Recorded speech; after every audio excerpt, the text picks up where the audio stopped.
And I learned a love of country and a love of God. At 13 years old, when my father died, I was with him down here in Sarasota. And I remember when he passed away, just about 3 months before that, because I used to, as a little kid, I used to ask him if he knew Jesus. And because I had a good foundation in the Lord. And he would always make jokes about it. And then when he got cancer, when he was 39, it wasn't so funny anymore. And so when I finally got to see him about 2 months before he died, and I'd spent some time with him before that, he had had a complete turnaround. And sometimes that's what it takes. You know, he saw reality at that point. And he wanted, his dying wish was to get us kids down there so he can teach us that we have to have a purpose. We have to have a reason in life. And I said, I know, that's what I've been trying to tell you for 13 years. And you finally got it, that's good. But when he died, the day that he died, I saw a man who was a complete failure succeed at the very end of life. My mother always told me I could be whatever I want to be. And a lot of moms do tell their kids that. But she always made sure that I believed it. I was a little kid.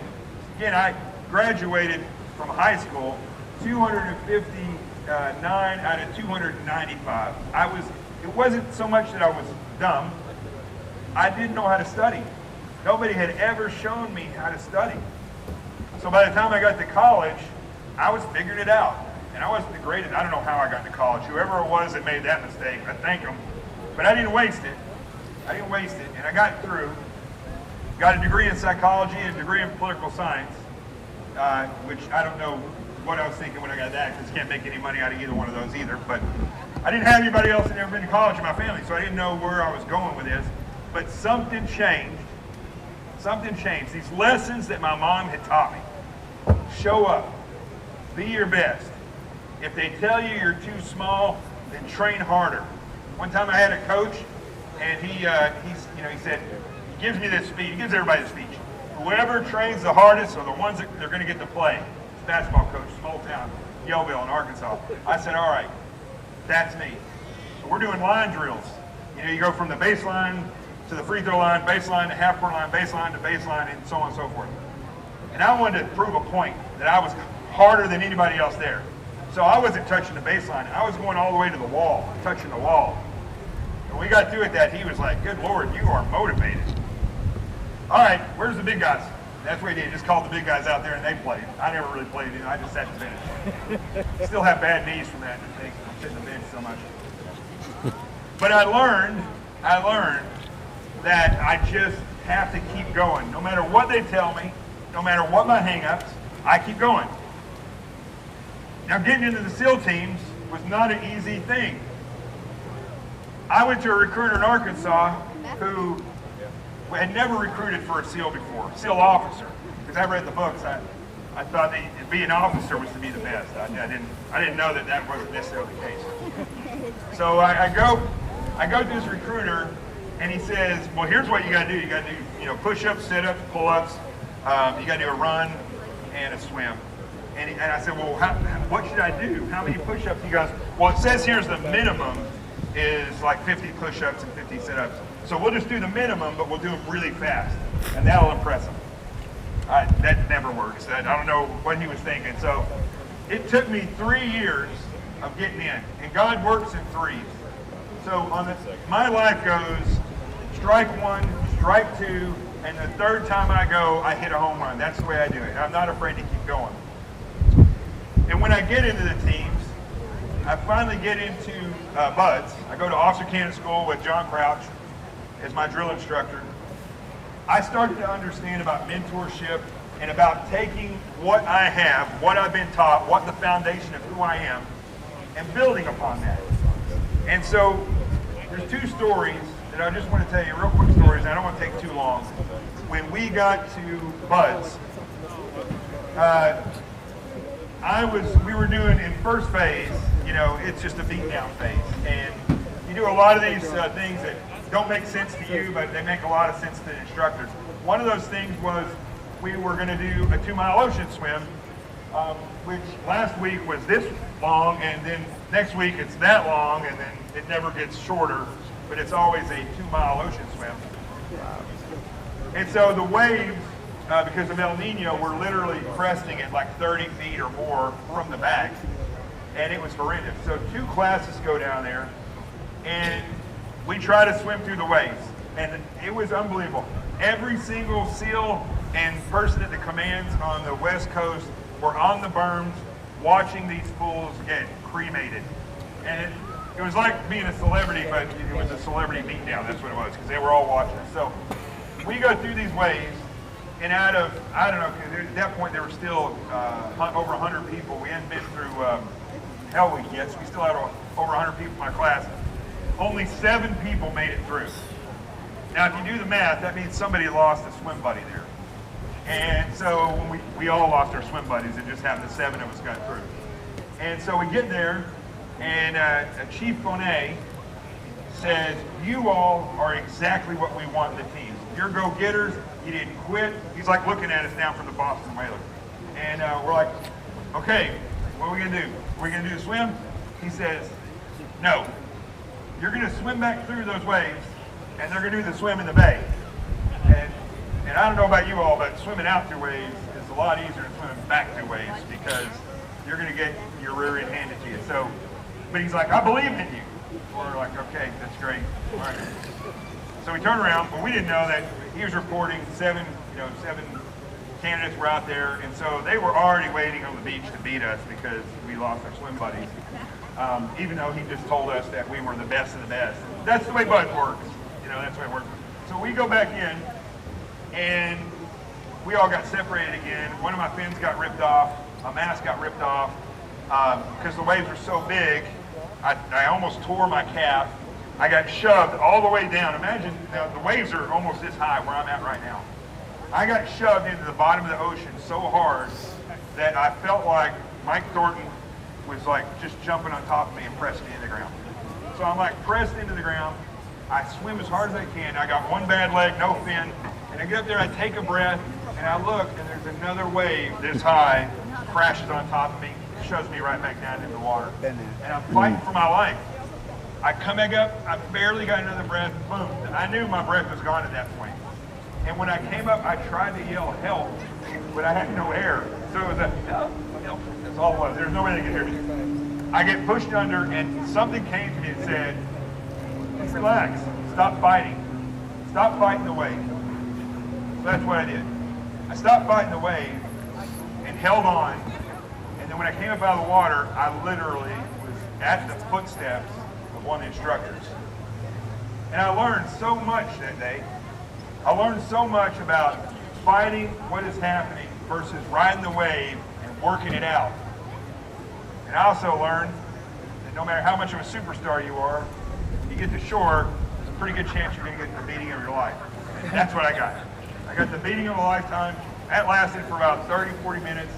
It turns out that the 7 guys that made it through the waves, we ended up getting beat for 30 minutes, and then we had to do the swim with everybody else in the bay, so it kind of was worthless for us, but it was an important lesson. Now, one other story I want to tell you real quick about buds is that the instructors, they sometimes lie to you. They're not lying to you because they're bad guys. They're lying to you because there's a game that they're playing. And you are an individual that is there to prove that you can be trained, trusted, and that you won't quit. You get a finite set of skills, but that's really about it. Those 3 things: can you be trained, can you be trusted, and will you not quit? So we're out there and we're doing another bay swim. We had so many big waves that they did a lot of these bay swims. And the instructor comes up and tells us, this is actually Monday night of Hell Week. He says, the EOD dolphins have gotten loose, all right? So if they come up to you, don't mess with them. They may bump you or whatever. And these dolphins, they're kind of like these working dogs. They're not like cuddly, friendly dolphins. So we were all like, yeah, right. They're lying to us just to get us freaked out, So we get in the bay, we're swimming. My swim buddy's there. We're doing side stroke like we do. I go down, and this is maybe halfway through the swim. I go down, and there's this creature as big as a couch. And it looks right at me in the eye, proceeds to flip upside down and pick me up on its belly and out of the water and starts playing with me like I'm a ball. Now, I don't know exactly what was happening. I felt really violated, to be honest with you. I don't know what this dolphin was doing. I've been told things about dolphins afterwards, but so this dolphin, this goes on for about 2-3 minutes, and my swim buddy's eyes were as big as one of those chairs right there. And I was like, he said just keep swimming. So I'm like literally, you know when you take a dog and you put them right at the edge of water, how they do this right here? That was me. And I'm doing this while I'm laying on a dolphin that's swimming upside down. I mean, who would have thought this was going to be part of Buzz? But this was the day. So we finished the swim. I'm just about to get out of the water, and that dolphin hit me again. And I was like, the whole swim I'm like this anyway. I don't want to, you know, after it left. So we get out of the water as quickly as possible. And as I'm going up to tell the instructor about this, I witnessed another guy who was in John Crouch's OCS class with me. Big, huge guy. We always thought, you know, he's just some of these guys, rarely do they come to Buzz if they're really huge. This guy was big. And he's telling the instructor, I was laughing. I was going to tell the instructor, you can't believe what just happened. This guy was telling the instructor that he just had a spiritual moment because of this dolphin, and he realized he didn't want to be at Buzz anymore. We were looking at each other like, what in the world is wrong with this guy?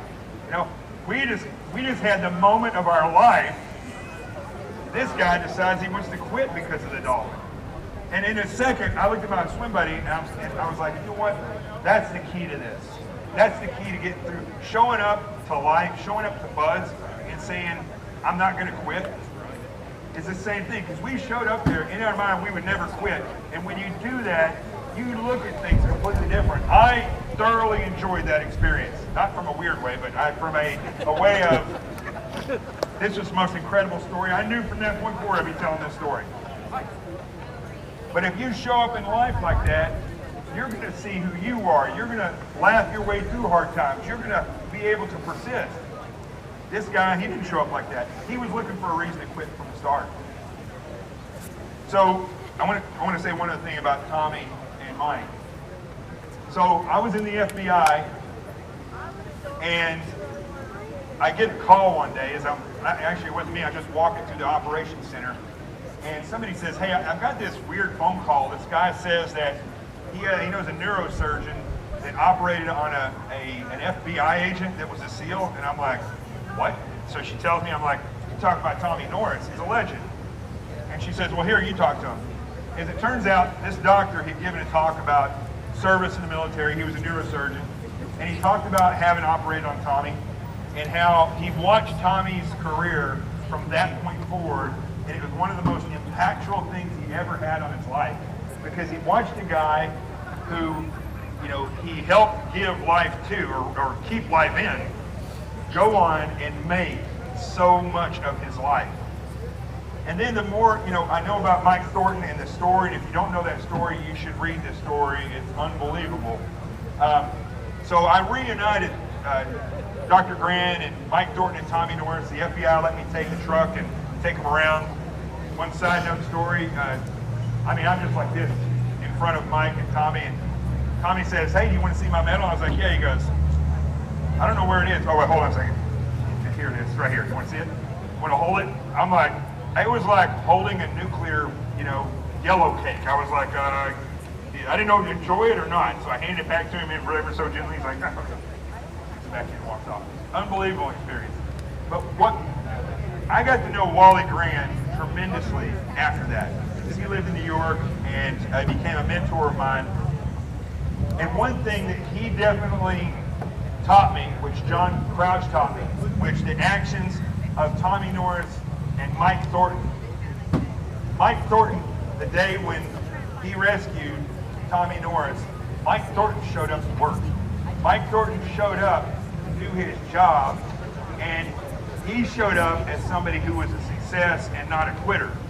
And so when you read about individuals like this, and you read about Tommy's exploitations over there in Vietnam, and how he was able to do the things that he did, Tommy Norris showed up. He showed up to work, and he showed up to be a success, to be a winner. And so Dr. Grand helped put all this into perspective because he said, you know, we have neurosurgeons that come through or they're training to be a neurosurgeon, and they show up and they expect me to teach them. They don't show up to learn. And I can't show up and teach them if they don't show up to learn. So where is all this going? And you're hoping, please tell us, where is this going? Here's the reality of where we're at right now in this country. I look at every single one of you that takes the time to come out here and be here in honor of the Vietnam veterans and the SEALs and this incredible museum.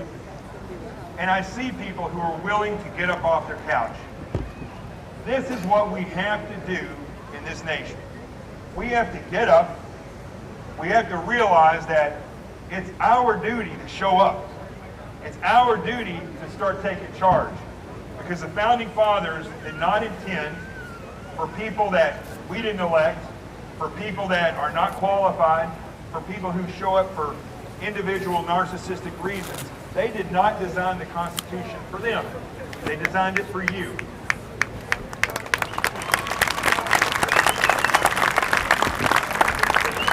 But like Mike said, that comes with a cost. That flag goes striped, they run red because of the blood and the sacrifice. Tommy and Mike talked about, you know, they wear these medals and they wear them in honor of those who never came back. And I'm here to tell you, there could have been 1 million people die for this nation before. Now we're in a position where it's your time to step forward. It's your time to be on the front line. It's your time to be the best. And I just want to ask you, are you willing to stand up and stand for the Constitution, to support it and defend it? Are you willing?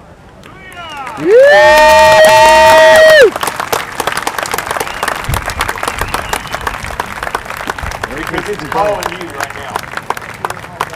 I'm Jonathan Gillum. God bless every single one of you. I got books over there for when you come see me. But listen, remember this. Remember this. If you walk out of here, I want you to remember this today. If you go home and you do nothing, what is occurring will continue to occur. God bless every single one of you. I didn't even notice the zip line. Wow. Thank you, Jonathan. Great words of wisdom that echo in the teams all the time. Oh, yeah. Yeah, I knew who he was. The Vietnam War was a long and costly conflict, pitted against the communist government, North Vietnam, against the South Vietnamese, and its principal ally, the United States. Announced. American soldiers